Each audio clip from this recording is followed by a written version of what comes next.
In the last week or so, you were talking about the future of the Republican Party if Trump wins or if he doesn't.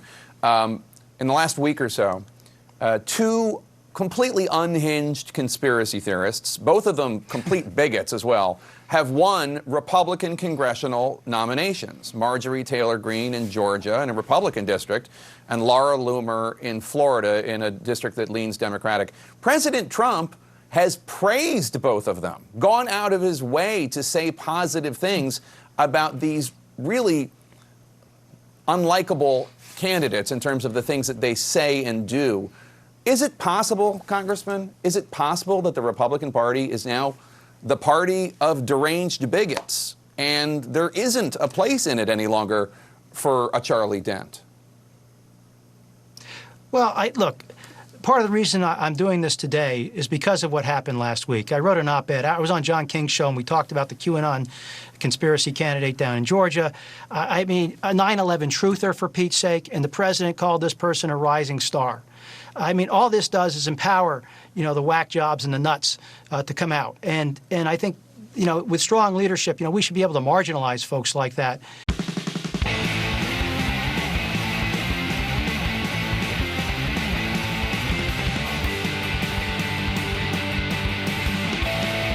Thank you so much. A number of high-profile Republicans, as we mentioned, are backing Vice President Biden over President Trump, including former Secretary of State Colin Powell, former Ohio and New Jersey Governors John Kasich and Christine Todd Whitman, former Republican Congresswoman Susan Molinari of New York, Meg Whitman, who ran for governor of California in 2010, and 2016 Republican presidential candidate Carly Fiorina.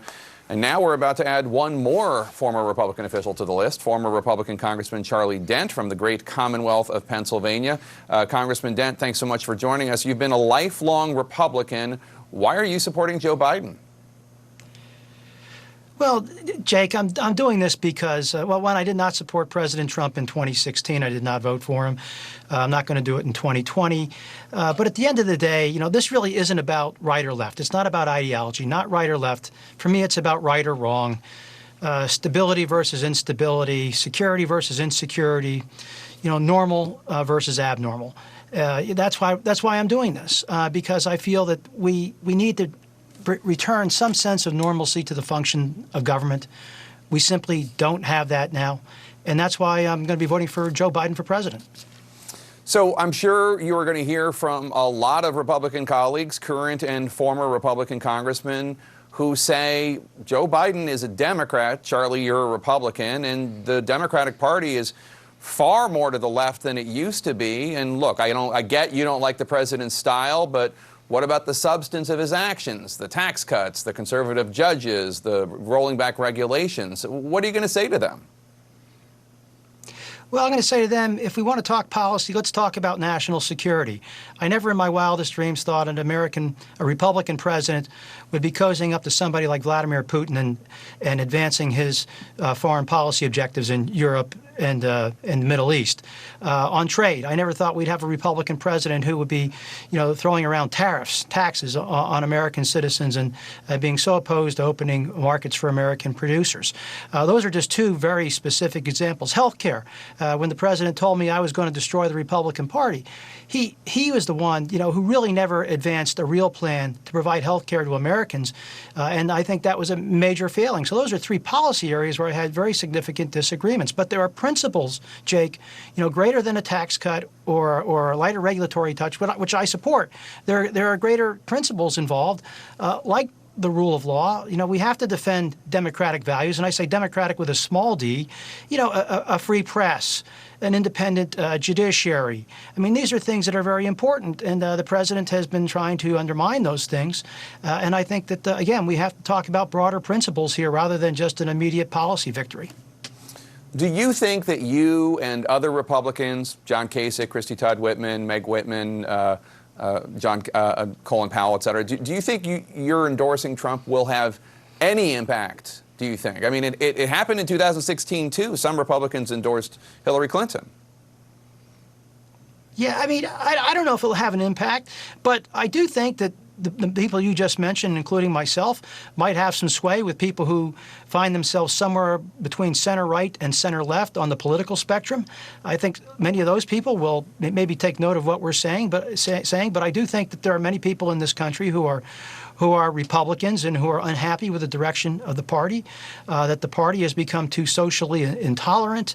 It has not been constructive on the international stage, and I think we have to get back to free markets and with reasonable regulation, and we need to get to a better place as a party. We are simply not there, and there are many Republicans who agree with me on this. They might not be stating it the way I am, but I can assure you I hear from them regularly about the sad state of affairs right now in the party, and there's going to be a reckoning, in my view, after the election should President Trump be defeated, and if the Senate were to flip. I suspect there's going to be a real conversation about what this party should look like. Should Trumpism survive Trump? And we're going to have a great debate.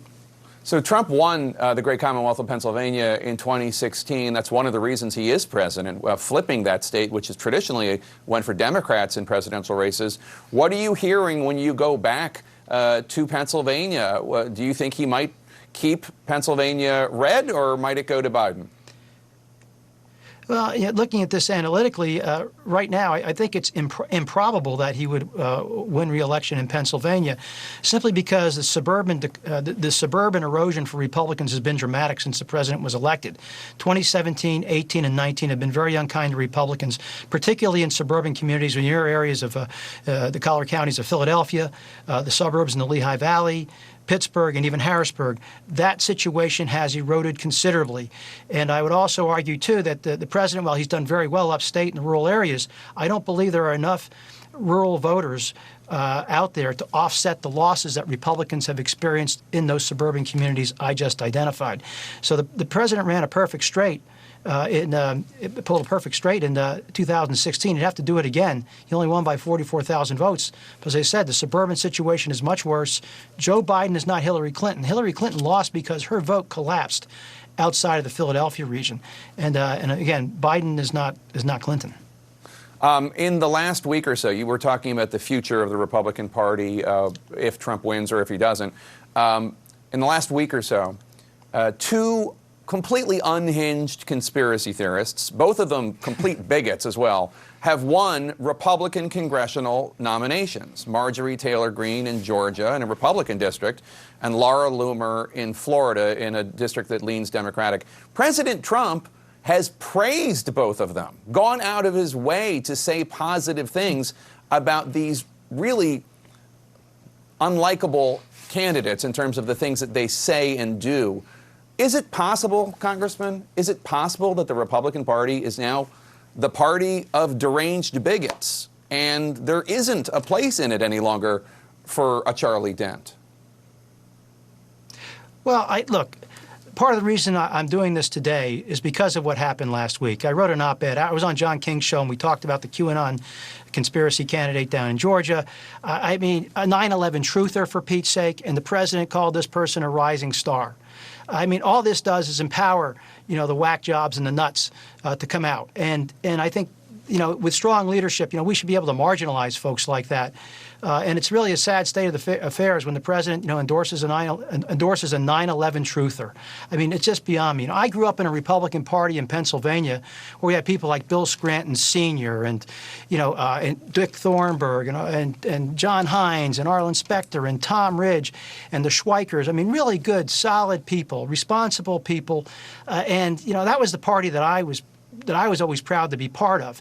And it's a sad state of affairs. I mean, I know that I can't imagine any of them would have appreciated any of this that's happening right now. And I think we need to have this debate about the future of the party.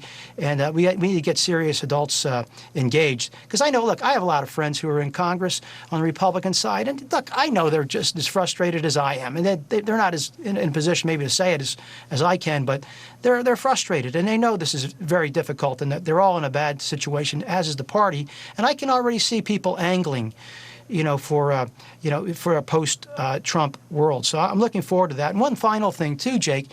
I never thought in my wildest dreams a Republican president would be standing up there defending the Confederacy or Confederate symbols. I mean, how crazy is that?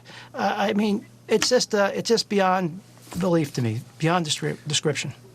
Well, I remember the Republican Party that you're talking about as well, having grown up in Pennsylvania as well, and it's not the one that I see on Capitol Hill right now. Former Republican Congressman Charlie Dent. By the way, the Phillies are down 4-3 against the Boston Red Sox. Thought you'd want to know. Thanks so much for joining us. Thank you. Watch as Senator Kamala Harris